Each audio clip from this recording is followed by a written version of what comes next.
he has sido sacrificial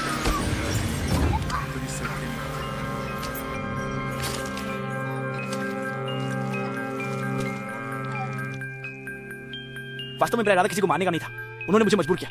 मुझे इंसानी त्वचा के मांस बनाना पसंद है, इसलिए सब मुझे पीलिया कहते हैं। आज मेरी माँ की हत्या कर दी गई, जिससे मैं बहुत दुखी हूँ। मैंने अपनी माँ को बचाने की पूरी कोशिश की, मगर पुलिस वालों ने मेरा हाथ पकड़ लिया और मुझे अजीब नजरों से देखा। मैं इसे सहन नहीं कर सका और चट्टान से कूद गया। मैंने अचानक उसकी कलाई पकड़ ली और जोर से झटका, फिर उसकी छाती पर जोर से दबाया।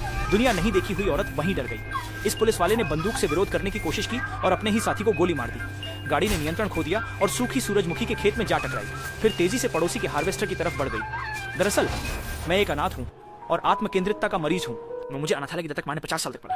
भले ही मेरी लंबाई 2 मीटर है, लेकिन मेरी बुद्धि केवल 10 साल की है। माँ ही इस दुनिया में मेरा जीने का एकमात्र सहारा है। पापा बुरे लोगों के हाथों मर गई है। मैं उन्हें भयानक कीमत चुकानी पड़ेगी। सुना है कि माँ का चेहरा लगाने से मैं उनसे हमेशा के लिए अलग हो जाऊंगा।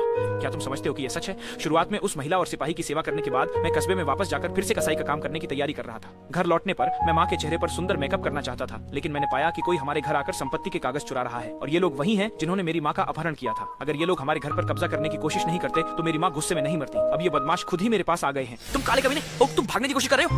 मैंने उसका मुंह बंद कर दिया, उसे खींचकर रसोई में ले आया, फिर चाकू उठाया और एक प्लेट हरी मिर्च और मांस तैयार कर। जब मैं स्वाद लेने की तैयारी कर रहा था, तभी अचानक मैंने महसूस किया कि कोई मुझे देख रहा था, लेकिन मैंने काफी देर तक खोजा, फिर किसी को नहीं पाया और यह भी नहीं पता था कि वो बिस्तर के नीचे छुपी होगी। मेरे बिस्तर के नीचे मैंने खिड़की के बाहर भारी लोगों को देखा। मैं बहुत गुस्से में था। यही लोग मेरी शांतिपूर्ण जिंदगी में खलल डाल रहे थे। माँ जब मनी तो उन्होंने मुझे कहा था उनके कमरे में कभी मत जाना। मुझे पता है उन्हें ऐसा क्यों कहा, क्योंकि कमरे में छुपा है मेरा सबसे पसंदीदा खेल। वो चिंतित था कि मैं खेलते हुए लत में पड़ जाऊंगा और गलत राह पर चल पड़ूंगा। इसलिए उसने कमरे की दीवारों में बंद कर दिया। लेकिन माँ का बदला लेने के लिए मुझे उसे साथ लेकर आगे बढ़ना है।